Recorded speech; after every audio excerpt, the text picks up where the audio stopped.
بسم اللہ الرحمن الرحیم۔ اللہ تبارک و تعالیٰ کے بابرکت نام سے اور کروڑا درود پاک حضور علیہ الصلوۃ والسلام پر۔ جیسا کہ آپ کو معلوم ہے کہ شب برات کی آمد ہے، اور اسی حوالے سے کچھ سوالات کے لیے ہمارے ساتھ موجود ہیں حضرت علامہ مولانا بلال مدری صاحب۔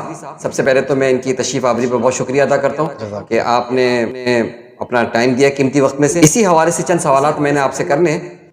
میرا پہلا سوال تو یہ ہے کہ مساجد میں اجتماع، محافل وغیرہ کرنا یہ کیسا ہے، اس کے بارے میں کیا حکم ہے؟ تو حضرت اس بارے میں ہمارے آگاہی دیجیے۔ بسم اللہ الرحمن الرحیم، بہت شکریہ محمد عمران بھائی۔ بات یہ کہ مساجد جو ہیں وہ فرائض عبادت کے لیے بنائی گئی ہیں، یہ تو ایک کامن اس کا ایک تصور ہے۔ تو اب یہ سوال پیدا ہوتا ہے کہ فرائض عبادات کے علاوہ جو نفل عبادت کی جاتی ہے وہ تو گھروں میں کرنی چاہیے، مسجدوں میں کی جاتی ہے؟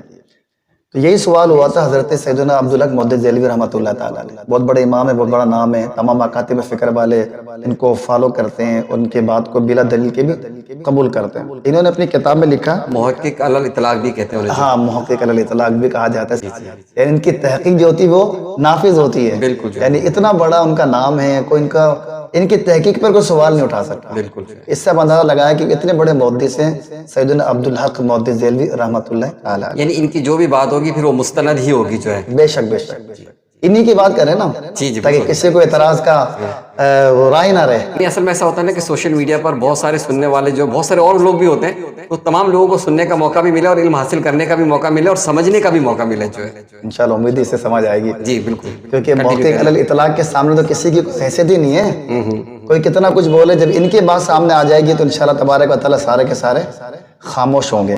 تو آپ اپنی کتاب ما ثبت بالسنہ، اس میں آپ لکھتے ہیں کہ اس میں کوئی حرج نہیں ہے کہ کثیر لوگ کسی مسجد میں جمع ہوں، اللہ کا ذکر کریں اور تکبیر و تحلیل کریں، تو اس میں کوئی بھی مذائقہ نہیں ہے۔ آگے پھر مزید لکھتے ہیں عبادت الہی کرنا بذات خود ایک عمدہ مذہبی کام ہے جس سے نیکیاں بھی حاصل ہوتی ہیں، بھلائیاں بھی حاصل ہوتی ہیں۔ میں فرائض عبادات کے علاوہ تکبیر و تحلیل عبادت کرنا جمع ہو کر اجتماعی صورت میں، یہ بالکل سیدنا عبدالحق محدث دہلوی کہتا ہے کہ بالکل جائز ہے اور یہ مستحب ہے اور امور دینی کے حوالے سے اللہ تعالیٰ کے قریب کرنے والا ہے۔